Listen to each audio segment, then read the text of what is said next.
देशर पूर्व और पश्चिम भाग में पुणी लघुचाप गठनर संभावना देखा देउछि। एथिरे उभय बंगोपसागर और अरब सागर निम्न चापरे रूपांतर हेबा संभावना रही।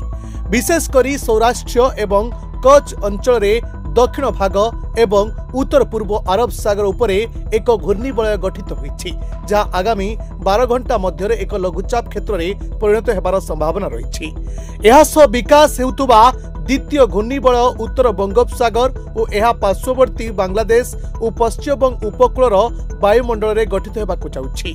यह आसंता काली अर्थात 30 तारिख रे सक्रिय होबार संभावना रही। ए घूर्णिबलय मध्य आगामी 24 घंटा मध्य एक लघुचाप क्षेत्र को जन्म दे पारे। ए दुईटी लघुचाप व्यवस्था फल ओडिशार अनेक अंचल में आसंता 4 तारिख पर्यंत दुर्दश वर्षा हेबार पूर्वानुमान रही। प्रारंभ में सुंदरगढ़, केन्दुझर, झारसुगुड़ा और बरगढ़ जिले में प्रबल अति प्रबल वर्षा हेबो। एही जिला गुड़िकु इतिमध्यरे पाणीपाग विभाग पक्षरु येलो वार्निंग जारी करा जायछि।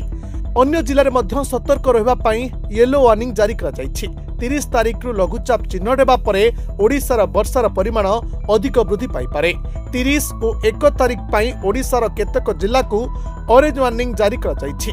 एही सतर्क व्यवस्था बृहत वर्षा, जलजमा और संभाव्य बन्या परिस्थिति को दृष्टि रखी करा जायछि।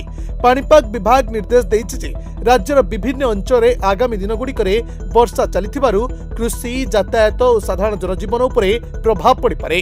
अतएव निज अंचल पाणीपाग सूचना और वार्निंग उपरे लक्ष्य रखिबा पई लोकंकु अनुरोध करा जायछि। दिनलिपि लाइव को एबे ही लाइक, शेयर, सब्सक्राइब करंतु।